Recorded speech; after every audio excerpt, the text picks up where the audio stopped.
Well, if you've ever flown out west, you've heard your captain get on the PA and say it. If you look out your window, you can see the Grand Canyon.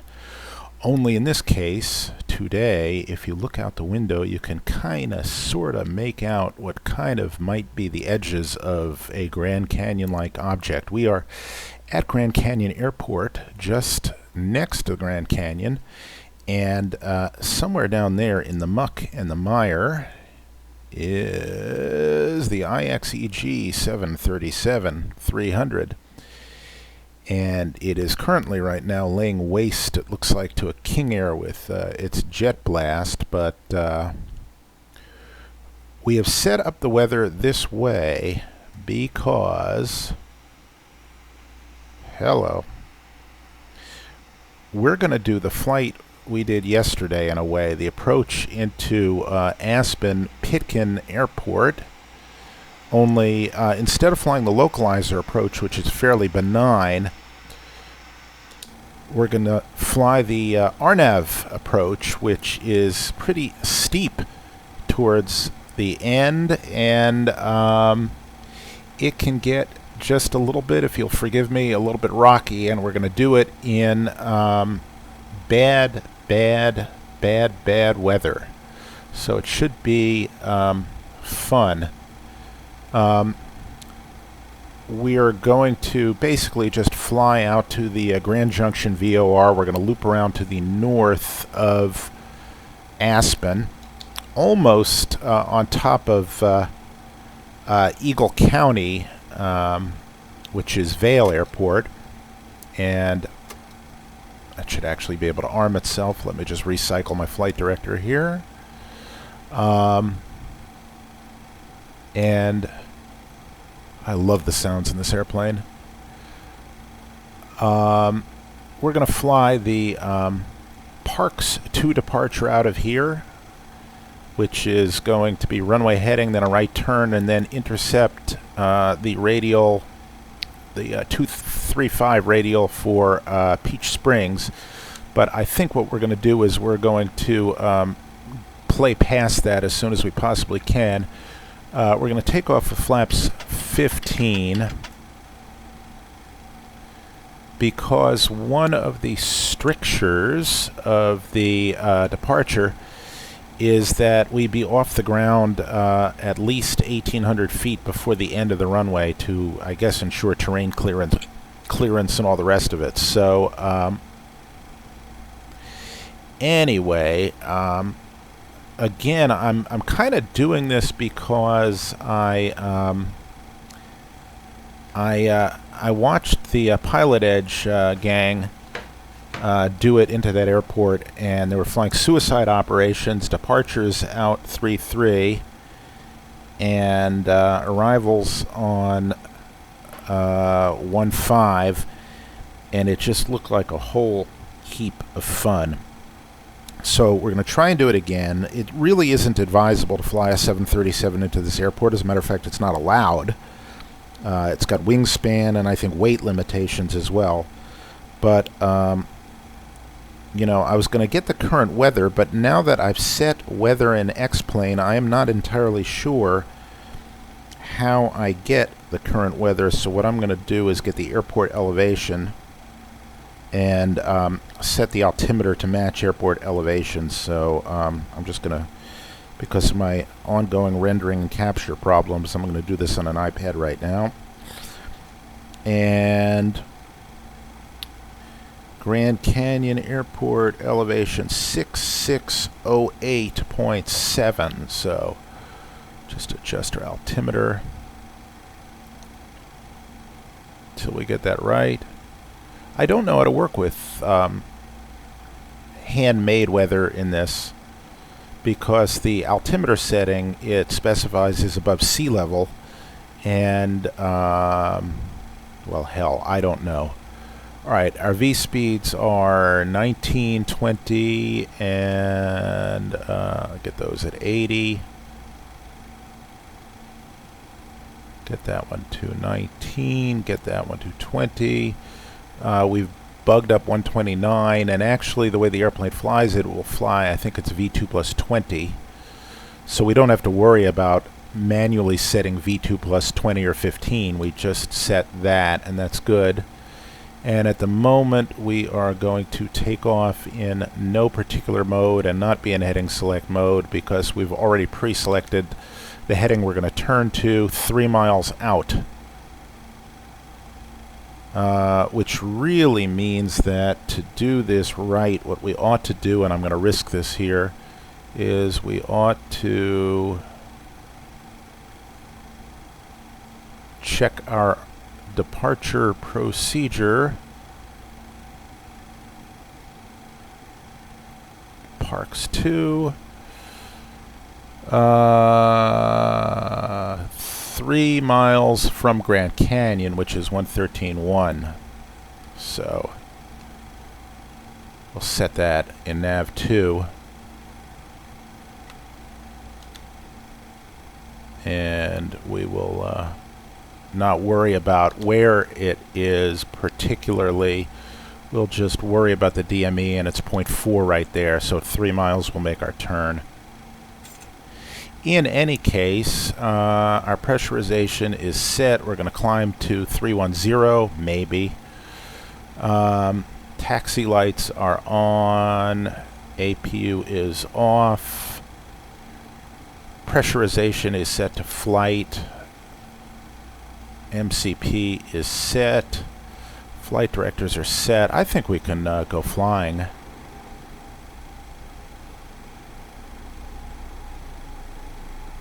Try not to clip the King Air.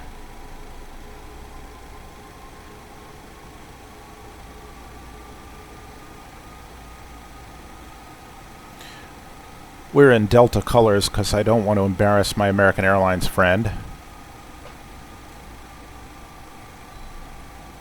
I want to embarrass his Delta competition.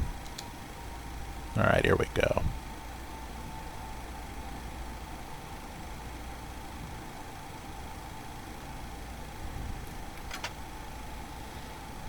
Turn on our landing lights. Turn off our taxi lights. Get ourselves lined up here.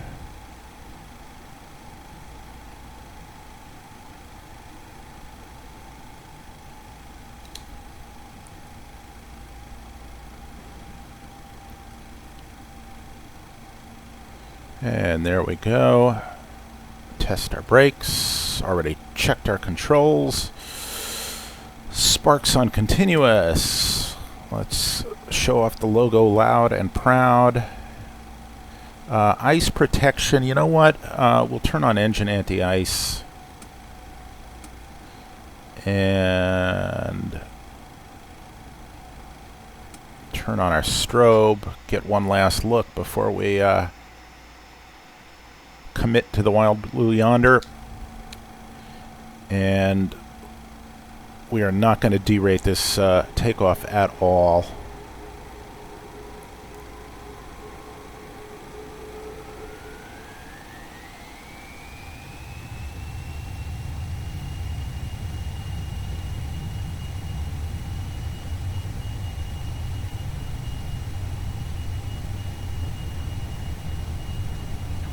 I don't know why this runway is as bumpy as it is. It should not be, but it is. All right, 80.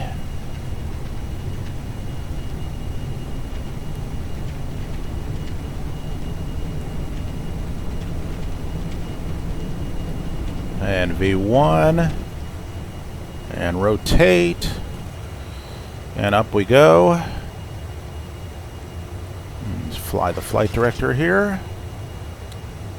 And gear up. And we'll go into heading select mode in 1 second. That's 1 mile.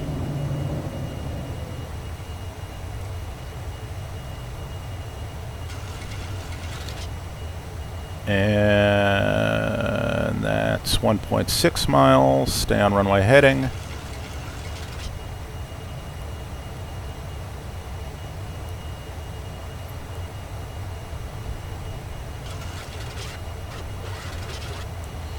And 2.2.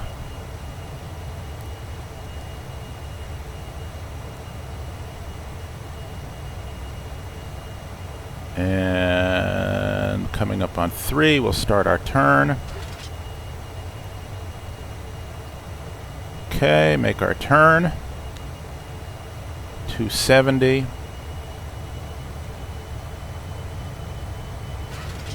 Acceleration altitude.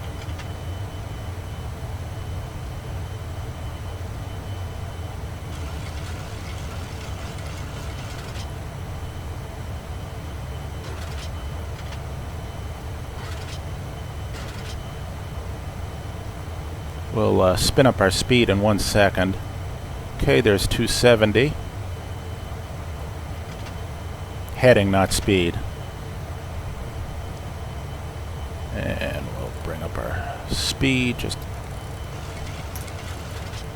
a touch. And we'll get ready to come in on that radial.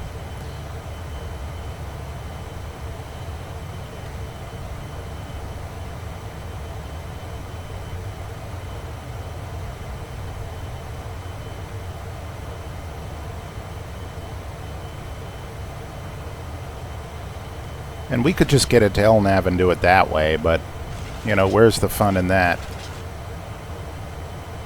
So we'll just pop into VOR loc mode for the moment and get ready to fly that.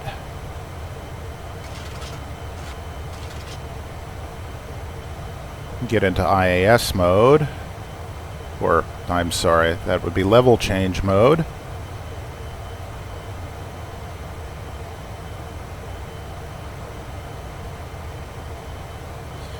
And at least take a look at where we're flying here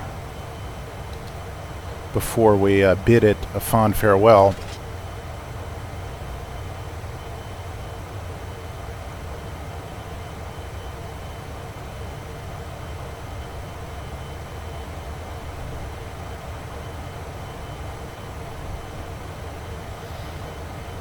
And let's get into LNAV mode.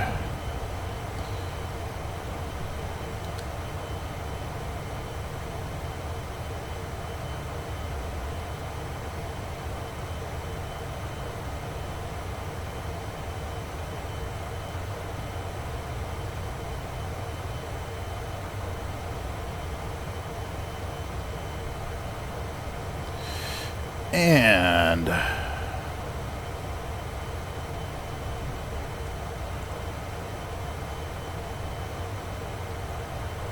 I wonder if we can fly VNAV via the flight director. Let's find out.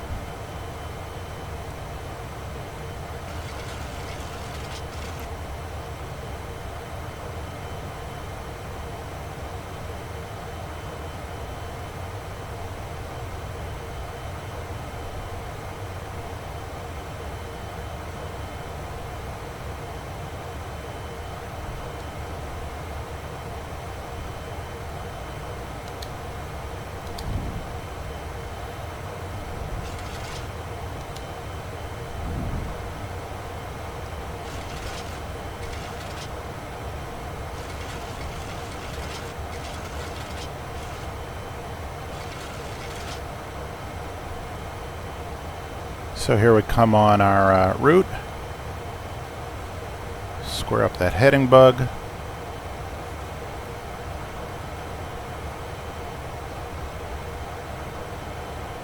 Try to maintain some discipline on the climb here.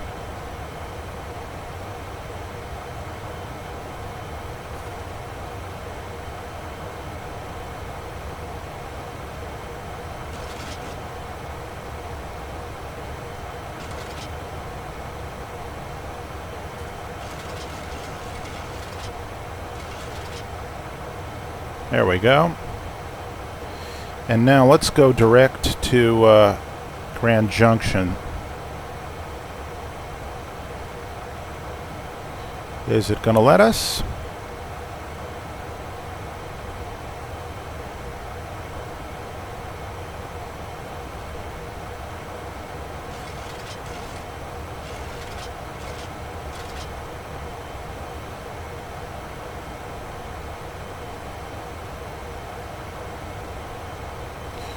All right, above 18, we'll set standard.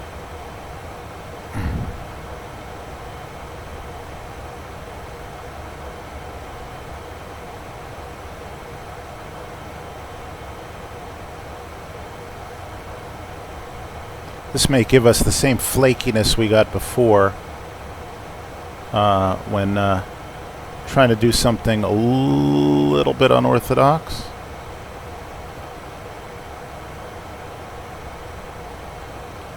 Let's find out.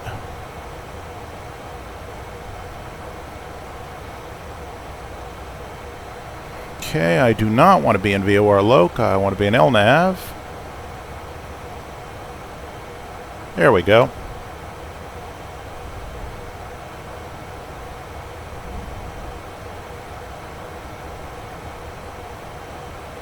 Get ourselves established there.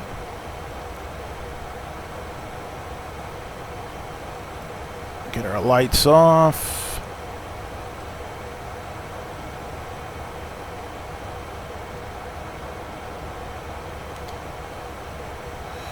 There we go.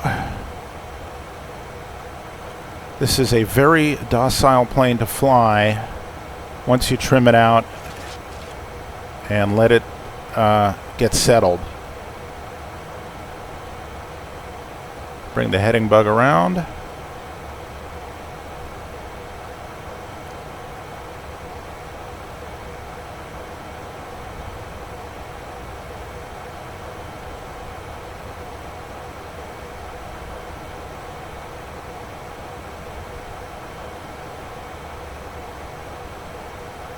And there's our top of climb.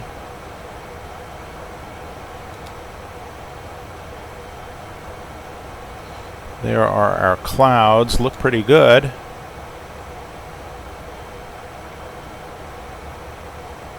As we come on course here, doing a pretty good job. Bring around the heading bug.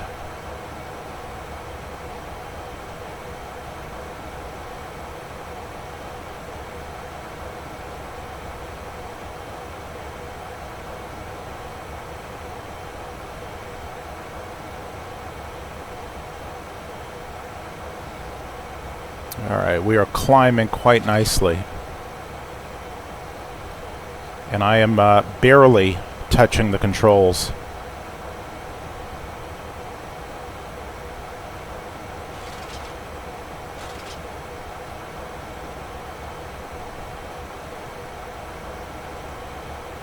Check our pressurization. It is fine. Turn off our seatbelt signs. Now notice when I did that, I pretty much went hands off for the entire thing. And that is because you can do that.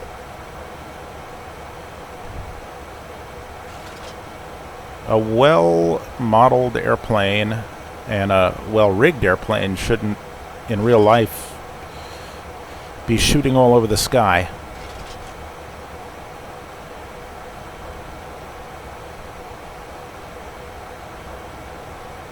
I'm trying to stay at a standard rate turn here. I am not chasing that flight director. I could go like this, and I could really be on it. But then I'd have to roll off it just as quick.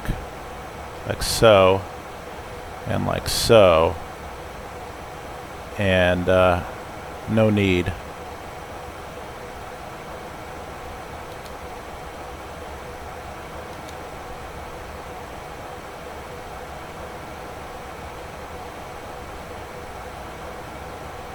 But you could fly this entire plane to altitude and do just fine without ever putting in the autopilot.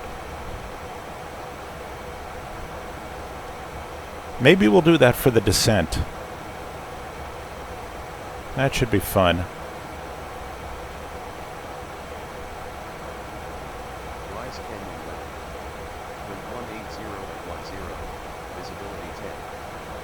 I'm just going to pop in the autopilot now.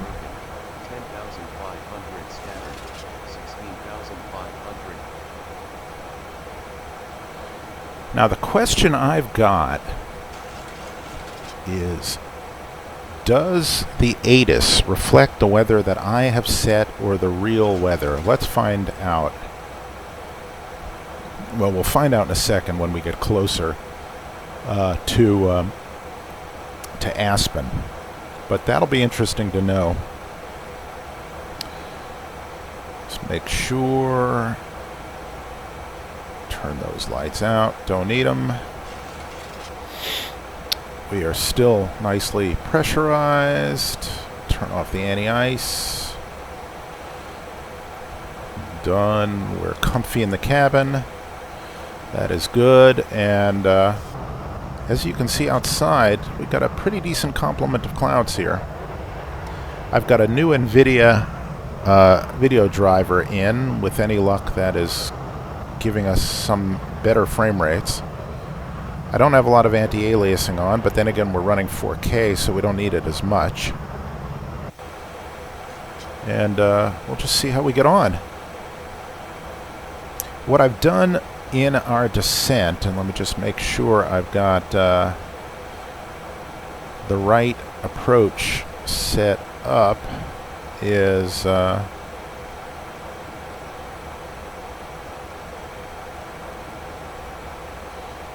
yep, I do. Okay, that's good. Okay, got the RNAV F.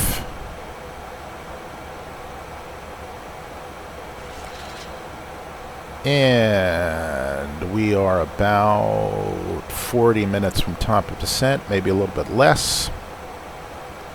Let's see if we can go a little faster here. So we'll go to our cruise page, target speed, 0.737. Let's make it 0.755. Let's see if we can do that.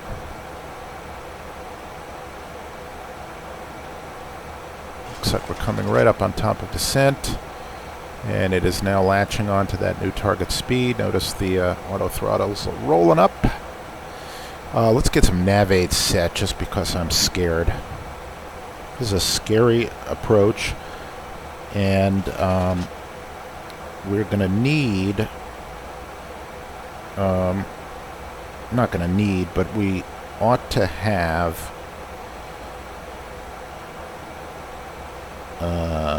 got the wrong airport up. We ought to probably have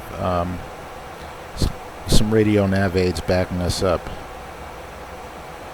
KSE right there. I'm sorry, I'm looking down on my iPad again. I don't want to risk flipping to a web browser or something and having the sim slow down to a crawl like it sometimes does. Alright, so the RNAV F is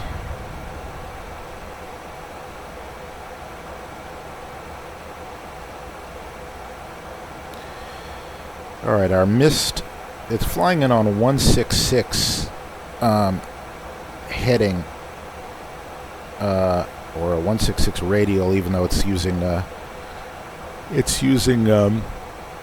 GPS, but essentially it's flying 166 out of red table. So we should probably have red table in, and the one that we can use to back up our missed approach, which is flying right turn 303 heading to Linz. We can back it up using the localizer back course from another approach. I don't know if it's legal to do it, but it's sort of belt and suspendery, I guess. So we'll stick that. That's 1085, and then it's 303 will get us to Linz. So 1085 and 303, we'll put that on nav 2.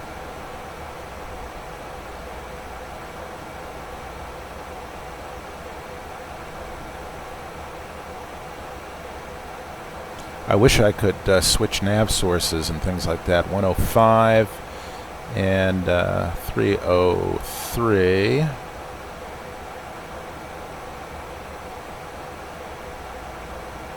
At least we'll have that to glance at to back us up in case, I don't know, in case we have something unreliable with our GPS. We will at least have something to guide us. And red table is 1130. We'll put that here. And we'll set 166 on the course, even though we're not technically going to use it. But what we can do is, at the very least, if something gets wonky with our FMS, C, CDU, PDQ thingamajig, we can flip over to our radio nav aids and at least avoid smashing into rocks. Doesn't mean in real life you would continue an approach that way, but at least we could have an additional bit of backup guiding us in case we need it. So forgive me, gonna enjoy a little sip of New York's finest tap water, which, believe it or not, is consistently rated in taste tests as one of the tastiest tap waters on Earth. I am really not kidding you. We get our water in New York from way up in the Catskills, from the Delaware River Valley, and it barely needs to be processed. It barely needs to be filtered, and only at some times of the year, after rainstorms and other things, only sometimes does it need any chlorine in it. It used to not need chlorine in it at all, but now it's sometimes.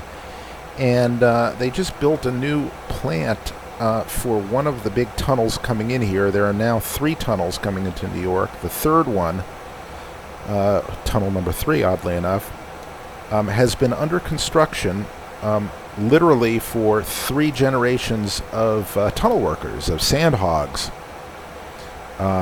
Or, as one of my journalist friends accidentally said on her story reporting on them, accidentally until she got told otherwise, was referring to them as groundhogs. But they are sand hogs.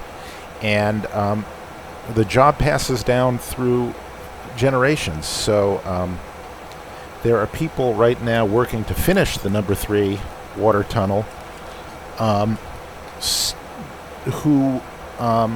whose grandparents worked on the same tunnel.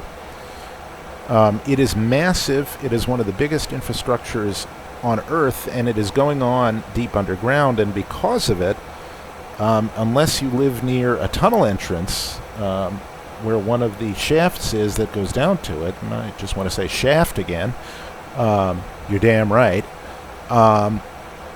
I'm just talking about shafts. Unless you live near one of those shafts, you would never know that this is going on, but it has been going on nonetheless for decades. And they are just now finishing it up, and they're hooking it up to water mains and hooking it up to buildings, and it is really insane and very cool. As engineering projects go, it's just spectacular. But the reason why, or one of the reasons why they constructed the damn thing, was because numbers 1 and 2 were built in the 19-teens. And they have valves that can rope off sections of them so you can do maintenance on them. But as I understand it, and I could be wrong, those valves on the tunnels have never been operated in service.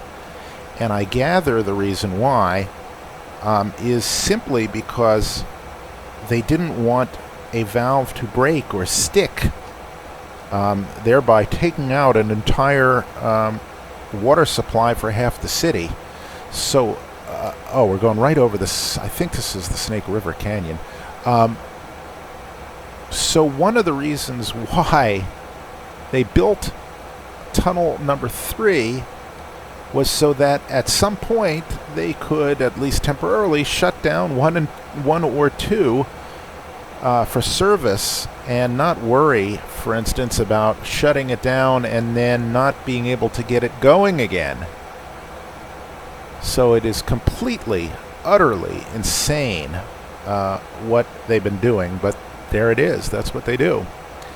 Anyway, they briefly took a chunk of one of them offline so that they could install this gigantic thing, a majig, that instead of using chlorine, purifies water by pumping it through by the thousands of gallons a minute through a giant ultraviolet zapper that roasts the water with ultraviolet, which, I mean, is a disinfectant, as you know. I mean, if you leave something out in the sun, not only does it get bleached, but it literally, sunlight is a disinfectant. That's not just a cliche.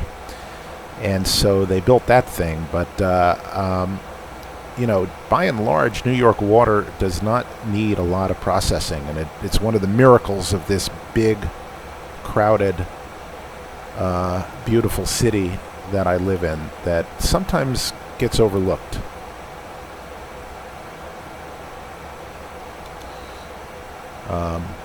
Because as nice as many parts of the country are, as spectacular as this part of the country is, those who talk trash about New York, I think, would be really well served by just spending a little time here. It surprises so many people who come here. Some people are surprised at how safe it is.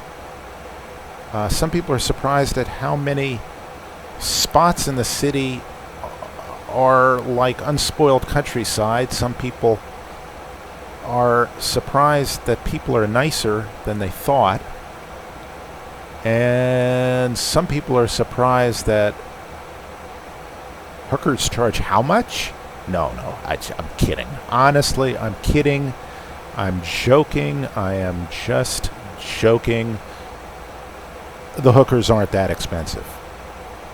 No, I'm really joking now. But, I mean, in any case, as much as I like to fly here out west, and as much as I like to travel and find myself in unexpected parts of the country, one of the greatest unexpected parts of the country, I think, especially if you don't live here, but even if you do, is New York, because I'm always discovering something else about it. You can get on a ferry, for example, and go out to the gateway to the National Seashore near Sandy Hook in New Jersey, and on one side of it can be totally unspoiled dunes and ocean, and you turn around to the other side of the spit of land and you can see the Manhattan skyline. You know, it's that sort of stuff that you just don't always appreciate, but is really magnificent. There's Wave Hill, which is a park just in the Bronx, in Riverdale, on a bluff overlooking the Hudson River, that's got some of the most amazing sculptures you'll ever see. You know, just a few miles up the river is West Point, and some of the most beautiful, just further north of there in the Berkshires, some of those beautiful small towns with country inns and restaurants and farmers who are just doing amazing work. And if you like to hunt, there's good hunting, and if you like to fish, there's really good fishing. So if I'm gushing, it's because a lot of the time when I get vacation from work, sometimes I'll just stay around here and explore. And I think that's true of a lot of cities, a lot of places where people live. Sometimes the most overlooked place is your hometown. All right, let's see where we are. Speaking of hometowns, whose hometown are we over right now? We are 140 miles away from Grand Junction, Colorado. And I will bet you that our top of descent is not far from there either. And I'm right. Alright, top of descent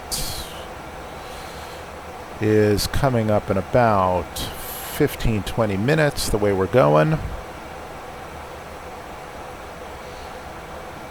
So we'll go to Grand Junction, then we will turn right to Ajax, a further right to Red Table, and that will start us down our plummet, our plunge.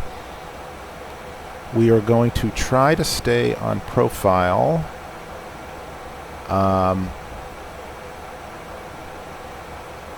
By getting dirty fairly early, by programming in conservative speeds into our FMC. As a matter of fact, let's make them even more conservative, just so that we are given a chance to slow down appropriately, because once we start going down this roller coaster here, we can't slow down at the same time. So the most we can hope for, the best we can hope for, is to arrange it so that we do not increase our energy too much. So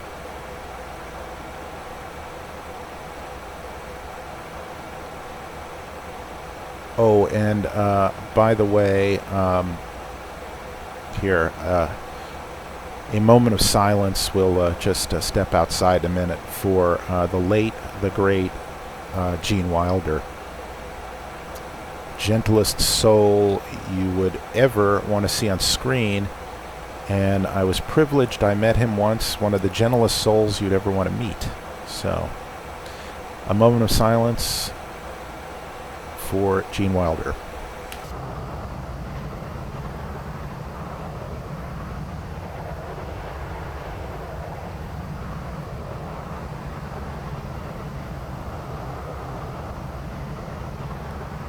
No, you know what? We're going to do better than a moment of silence. Let me just risk this and see if it will work.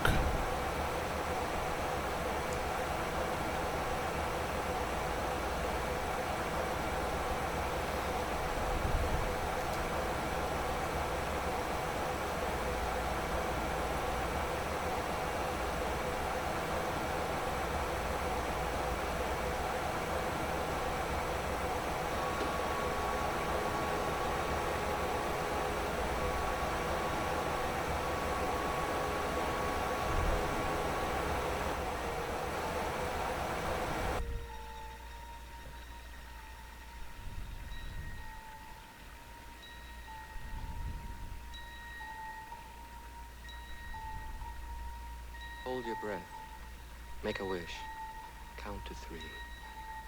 Come with me, and you'll be in a world of pure imagination. Take a look, and you'll see into your imagination.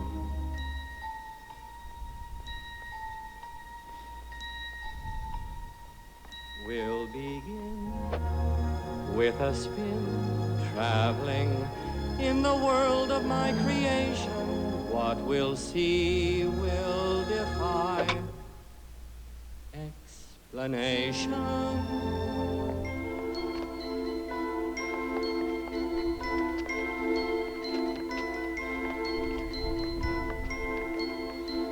If you want to view paradise, simply look around and view it. Anything you want to do it. Want to change the world. There's nothing to it.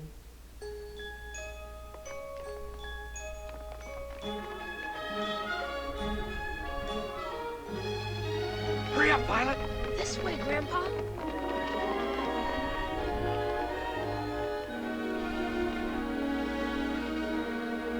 There's no life I know to compare with pure imagination. Living there you'll be free if you truly wish to be.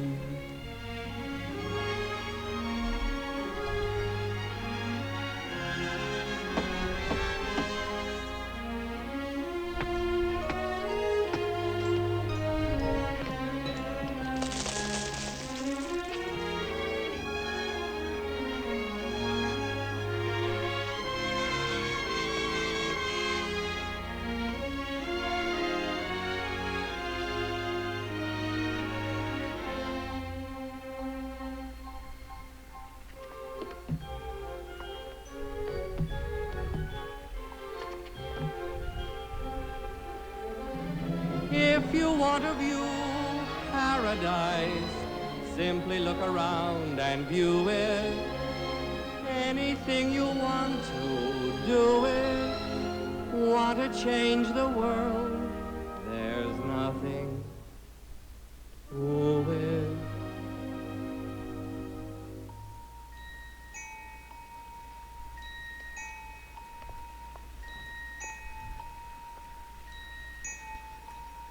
There is no life I know to compare with pure imagination. Living there, you'll be free if you truly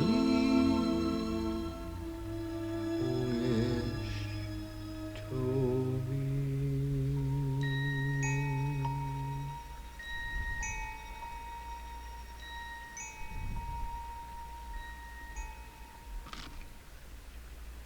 What did...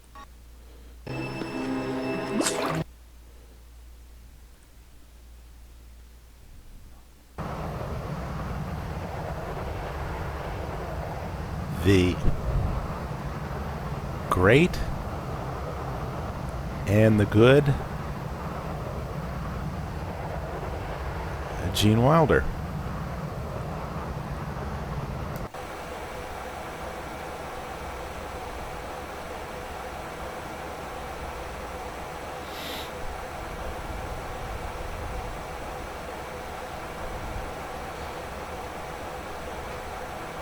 Okay, so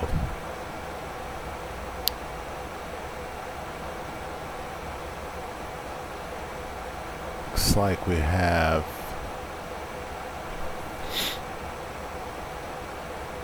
126 till TOD.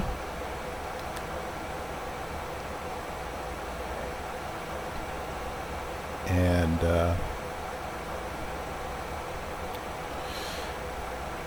the altitude we are going to set,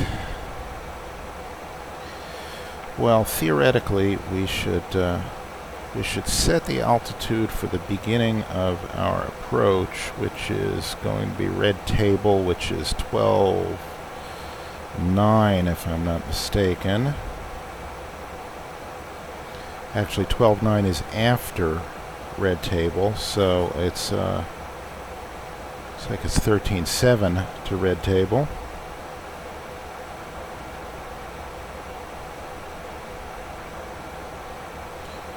So set that.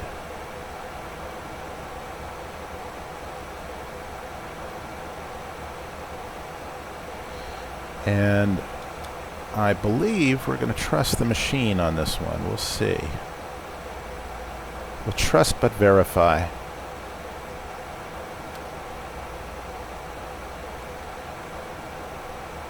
And let's see if our ATIS actually reflects what we've set. So 120.4.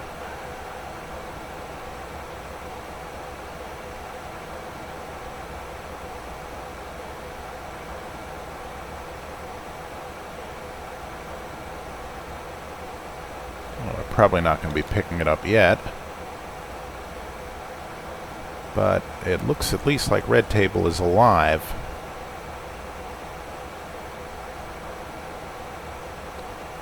So we'll see what we do. Check our landing elevation is fine. We are cruising along just fine. Our well, I'm not sure how we set a decision altitude because our decision altitude is not less than 1,000 feet. Our decision altitude is going to be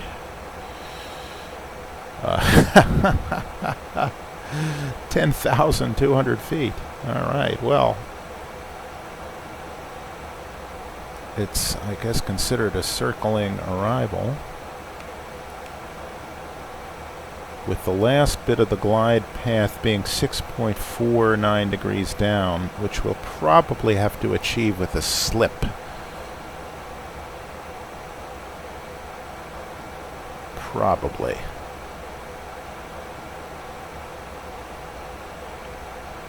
In this case, I'm really going to only glance at step-down altitudes, but I'm not going to be able to set them because I'm just me, and I don't have 3 sets of hands. Otherwise, what I would do, let's clear up our cardinal sin there. What I would be doing is I'd be setting step-downs at every step of the way and calculating a glide path through them. Instead, I'm going to take the lazy way out. I'm going to rely on the VNAV component of this, which is not technically probably legal. I think this is only LNAV with step downs. It doesn't technically have vertical guidance. So we will mentally prepare ourselves to cheat. Doesn't look like we have any significant weather. Let me just tilt our radar down a little bit.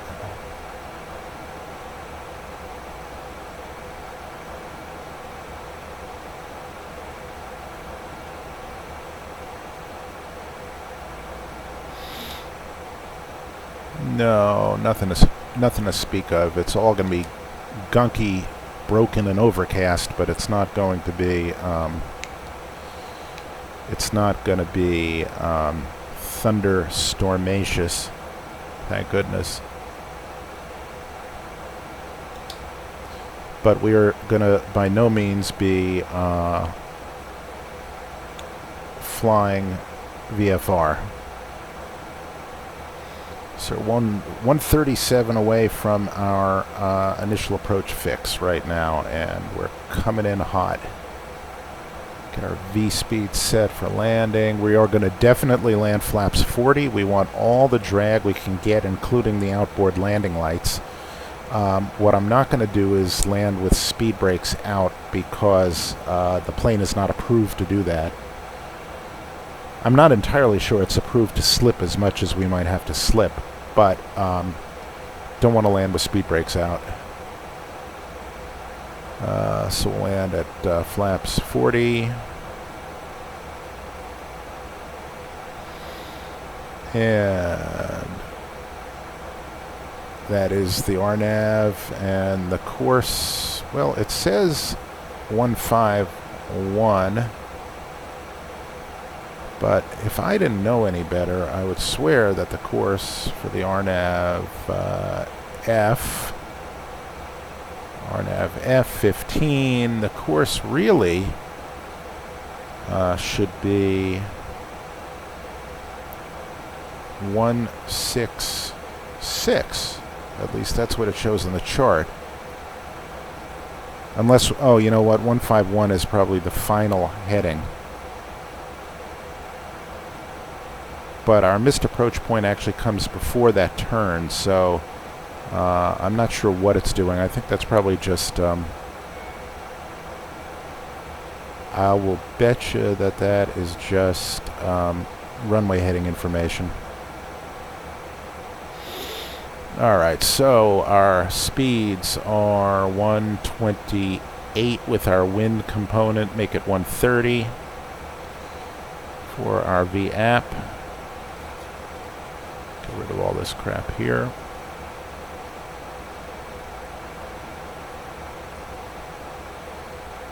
Try to get rid of this crap here.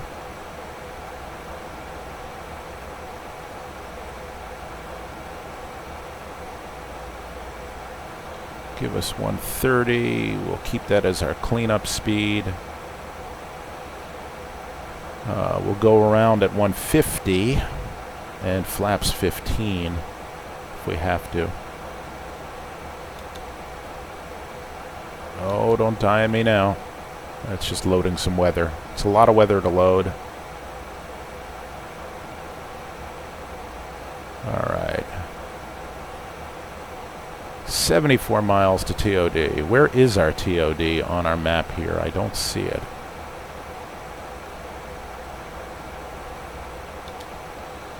There it is. There's our happy little TOD. I sound like Bob Ross, the painter. And there's a happy little tree.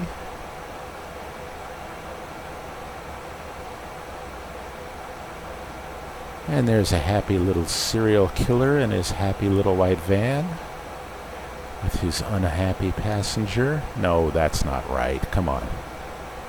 In Bob Ross paintings, especially in Bob Ross watercolors, there were only happy people in happy psychedelic vans. There were not serial killers in plain white vans. That does not happen in a Bob Ross painting. Trust me. As the Orange Man would say, believe me. So, believe me. Get our runway, not our runway, our next heading set. And check our frequencies, they are fine. Check our descent page. It is fine. Check our legs for any discontinuities or illogical speeds. Here, let me walk you through it. I want to make sure that by Ajax, which is 6 miles before our initial approach fix, we're at least going at a speed where we can get flaps 5 out. As a matter of fact, let me slow to 225 for that, just to give us a little cushion. That is so that I can, in essence, pre-dirty myself, so when I dirty myself a little bit more, which is probably right after red table, we'll probably go at this point to flaps 15 geared down, and then from there on out, I can't set a lower speed than this for some reason. I don't think I can. I'd like to be able to, but I don't think I can. Wait, can I? I can. Bravissimo. Alright. Good. Alright, that'll get us down to basically our minimum maneuvering speed. Wow, I didn't know I could do that. Oh, it probably depends on the flaps I've set. You know what? I'll bet it's that smart. It's pretty smart. Alright, so this is what we're going to be going down into, and probably a little bit worse. So it's that and terrain.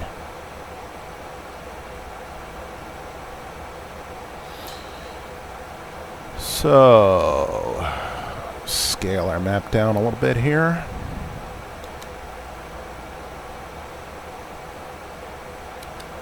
Grab a change of undergarments. Take another sip of New York's finest pure drinking water.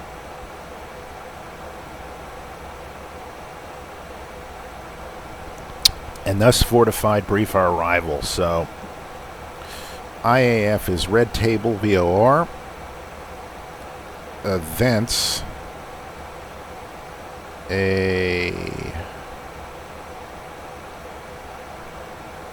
by the looks of it, a 3.5 mile segment to Hepeb, and a very shallow descent, only 700 feet, and that's because of terrain.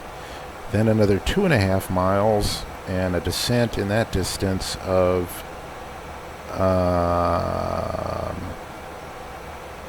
1,700 feet, and then a plunge from Alex down to the missed approach point of, well, let's see, 6.5 miles to the runway from Alex, and we have to come from 10. Oh, you know what? We have to be above 12.2 at Alex. I was looking at a piece of terrain, not at a restriction. Yikes. Alright, so we have to be 12.2 at Alex, and we have to go from 12.2 to 7.8 in 5 miles. That's hairy. That is scary. That is wild. That is wacky. Alright, we're going to see what we can do. Alright, so we've passed Grand Junction. We are now inbound Ajax, and we're going to start our descent momentarily. So, let's tell everybody to sit down.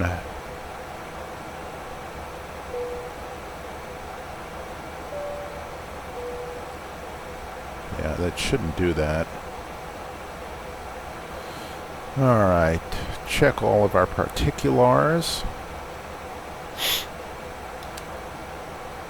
And I think when it comes time to do the final here, I'm going to do it by hand. We'll see. We'll bear in mind that our escape procedure, and it will be an escape procedure because we're going to be surrounded by up to 13,000 feet of terrain within 5 to 7 miles of our missed approach path is going to be, yeah, we're going to turn to about 303-ish, 300-ish in very short order when we hit that missed approach point. But we're not, because we're going to see the runway and we're going to be golden. We're just going to have a hell of a time getting down. I suppose I could stall the airplane and just have it drop, and then put in, as Jamie Oliver would say, a whack of power, and as Rich at Flight Sim 481 would say, and then thrape the engines mercilessly. I still don't know what thrape means. I hope it's just a variation on thrash and not a variation on rape. If it is, to anybody who knows the real meaning of the word thrape, apologies and deep embarrassment. I hope that's not the case. And actually, anybody in the United Kingdom, apparently I was told to consult the RAF dictionary of borderline obscenities. But wait, here we go.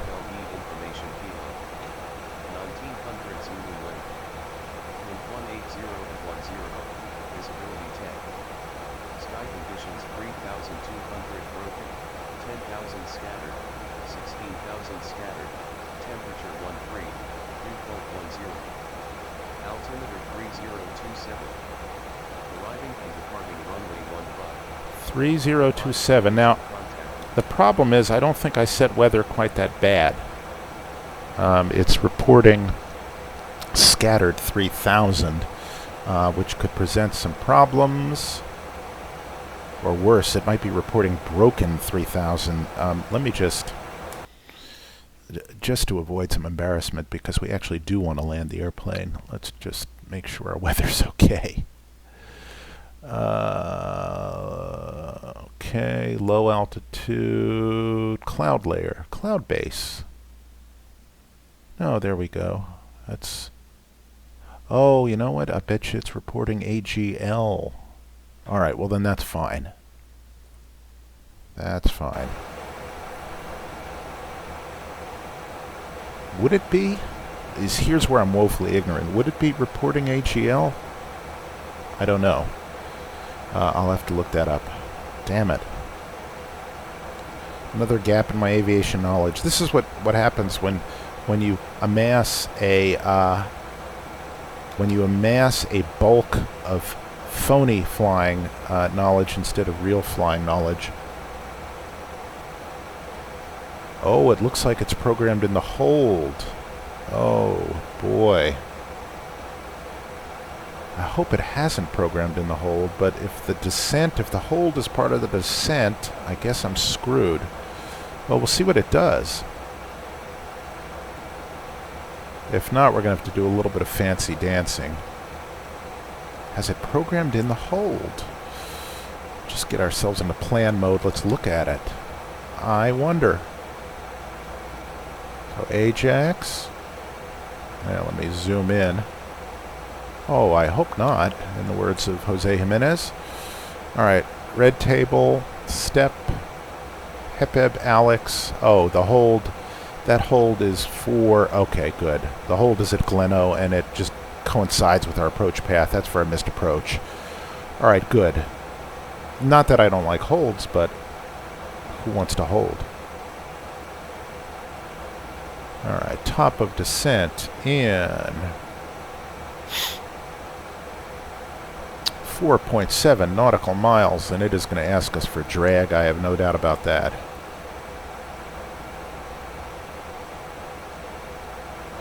Okay, that's terrain.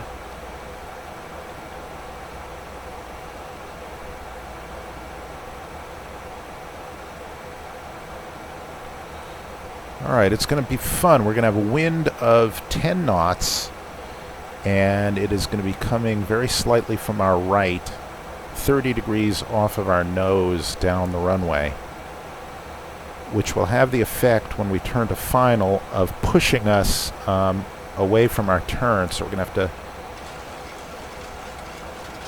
actually have to widen our turn a little bit and push a little towards the mountain wall.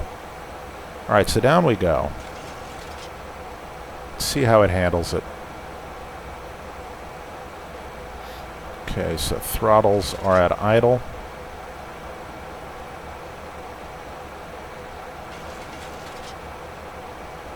And we shall see.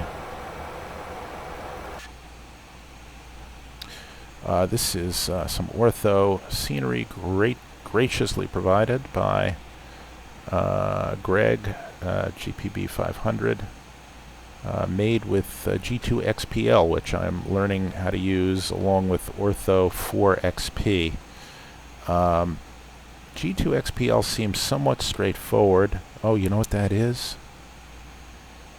If this is what I think it is, that is either a current or a former missile field. Minuteman missile field. There are a bunch of them right around this part of the world. I think it's decommissioned. Well, that's an air base, and there are now 3 operating Minuteman missile bases in the country. I think one of them is Minot, the other one is Grand Forks, and all around that area. Or actually, one of them is I don't remember.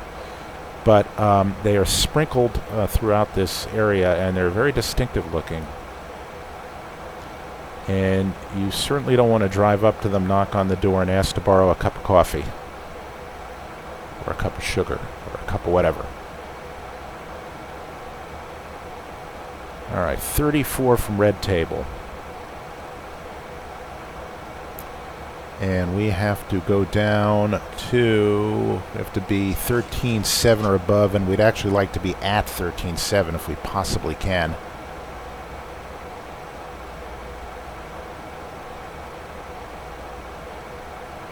We really don't want to be above, because we'll be screwed. So let me see if this late in the game I can change this to an exact.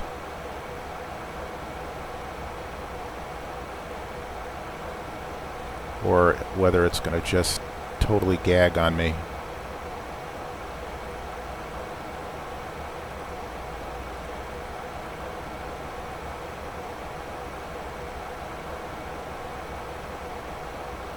No, I see it's not going to be able to do it. Alright, we'll skip it. Well, try to do it. Can we do it? Will we do it? I don't know. But let's give it a fighting chance. Let's throw out some speed brakes. We'll see what happens. If it starts rolling up the throttles, then we won't. But since we are inbound here and we know, you see, it's fighting me, so I'll take it out. What it's trying to do here is keep our speed, even though it's going to take us about a mile, at least a mile, no, at least a minute for every 10 knots we slow down, and now it's, you know, speeding us up. We really should do this in idle descent. We should not be doing this. But it's too late for me to change the target speed because we're already inbound to this leg, so we'll just deal with it. See, now it's coming back. So there's no point in putting the speed brakes. It'll simply increase the power to maintain the speed.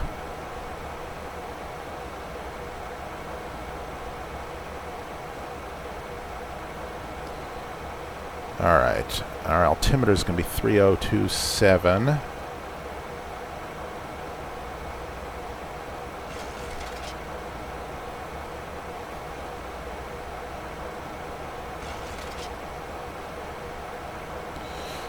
All right.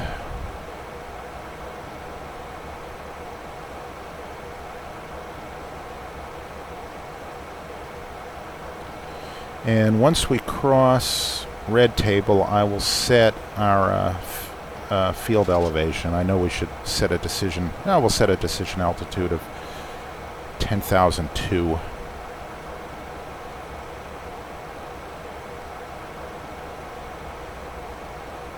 Let's get our lights on.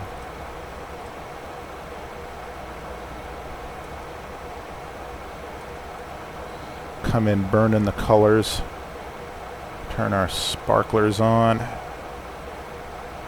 Check our pressurization. Check our landing altitude. It is fine. Okay. Now the fun begins. Okay, we're 6.9 from Ajax. We are actually doing okay here. I should have set hard altitudes for all of these things. Shoulda, woulda, coulda. As soon as we cross Ajax, it's going to try to slow us, which is what we want.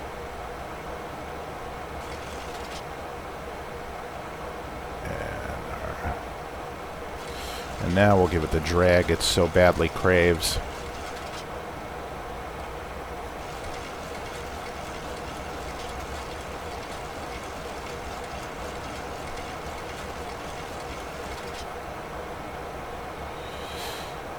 All right.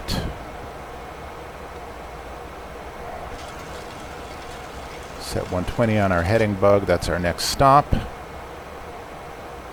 And in a second, well, in more than a second, we will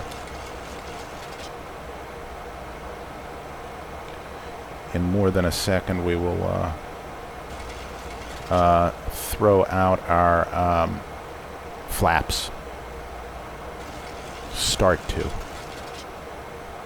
Can I set slats yet? Let's see. No, it's 230 the whole way. Or 225 for flaps 5. Alright, so we are going to come in a little bit hot here.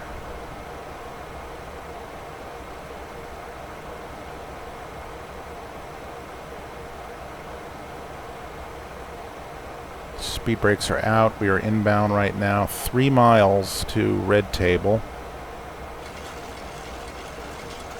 And there's not much we can do to dirty ourselves up yet. So this is going to be a very quick dirtying up. We'll set 10.2.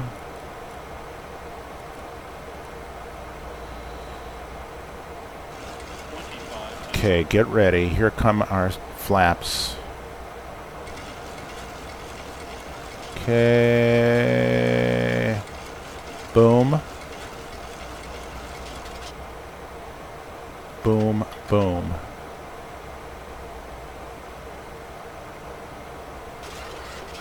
Now we're going to come gear down.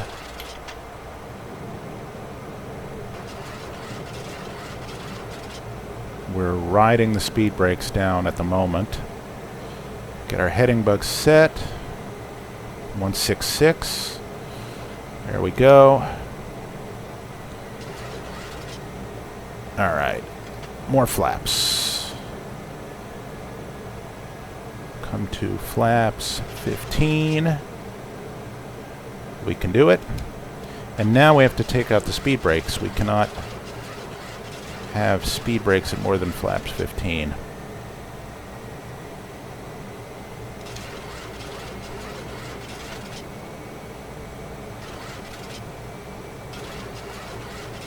Alright, it's slowing us down nicely. And I'm going to get ready to take this also.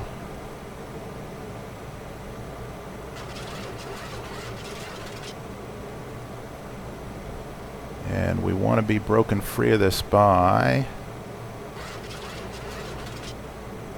Okay. 2500. Okay, there's our runway.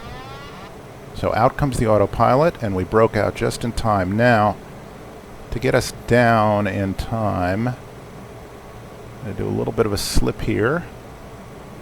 We're at flaps 40. Take out our throttles, and we should be just fine. Now we have to deal with the wind. Take out our flight director.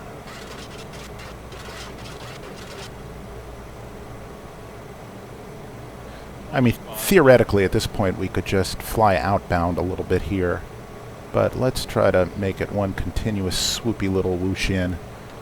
Alright, gear down, speed brakes armed, auto brakes set, outboards on, get a little more drag going here. It's a picayune sort of thing to have to deal with. Alright, there we go.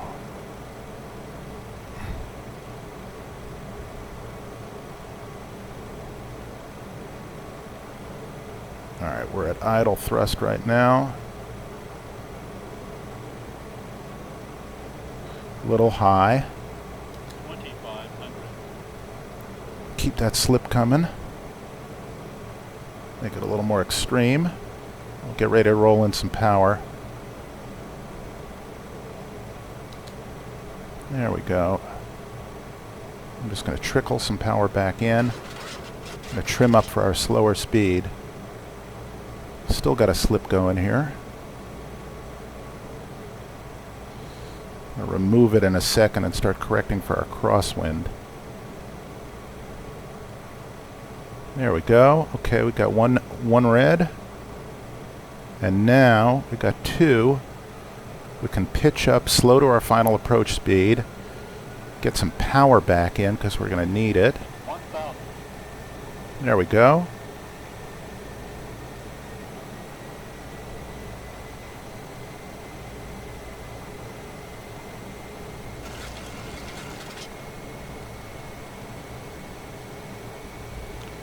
I am feeling that crosswind right now. Bit on the low side.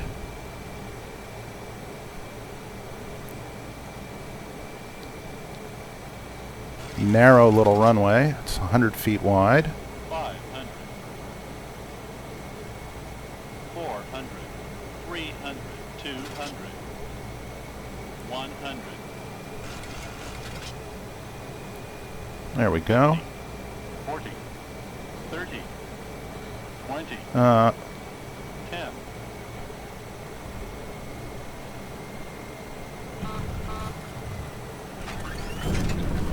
Oh, that was sloppy.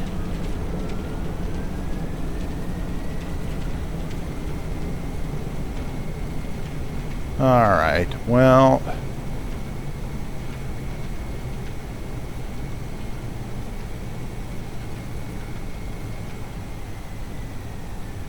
all that came unglued at the end. But...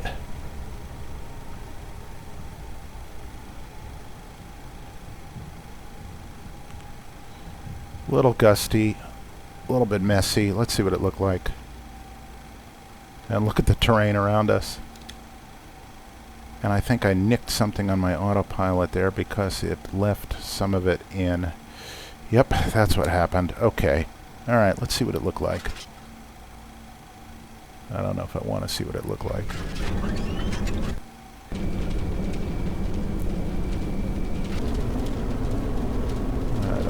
see that. Alright, so see if we can see anything. Why, there's no runway here, Mrs. Cleaver. Where's our airport? That's the wrong airport. There's our airplane, but this is the grass strip nearby. All right, well, that's a nice view. That's a better view. It's still fixated on the wrong airport. All right, well, there we are. Dirty as the day is long. And at least for the moment, we're on profile. Not bad looking clouds, actually. Thank you, SkyMax.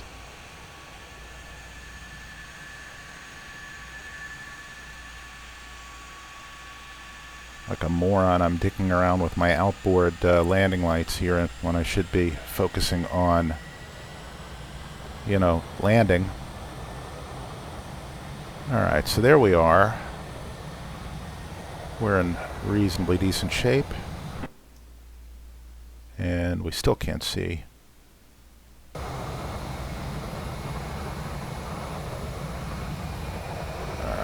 let's get the hell out of here.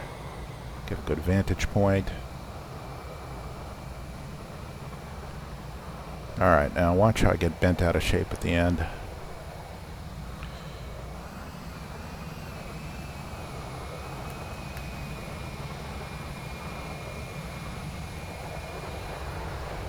It's all well and good until somebody screws up and loses the center line. See the crab we're in because of the wind?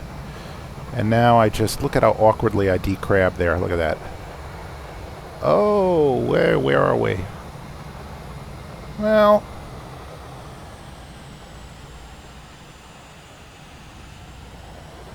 it's not as horrible as it looks. That's what I'm going to tell the passengers. Here. Do the old Hawaii 5-0 shot.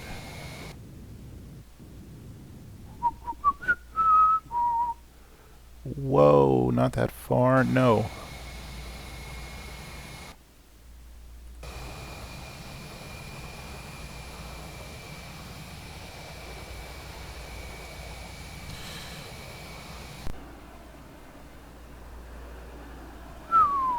Okay, now you'll get to see all the bobbling and fumbling around. We're okay there. All we have to do is decrab. Get right down on the ground here. Alright. There we go. Alright, so now here we come. We're a little flat. Throwing a gob of power here. And notice how we're maintaining, at least for the moment, we're maintaining center line with that big old crab there. And we get a little gust. Oh, we don't know what to do with that. Get a little sloppy on the rudder pedals. Holding that crab, that's fine.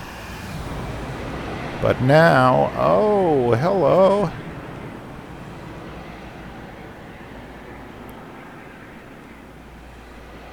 All right, well, on that note, that's the RNAV arrival in some relatively crappy weather, and I hope you enjoyed it, and I hope you enjoyed the flight, and I'll see you again next time.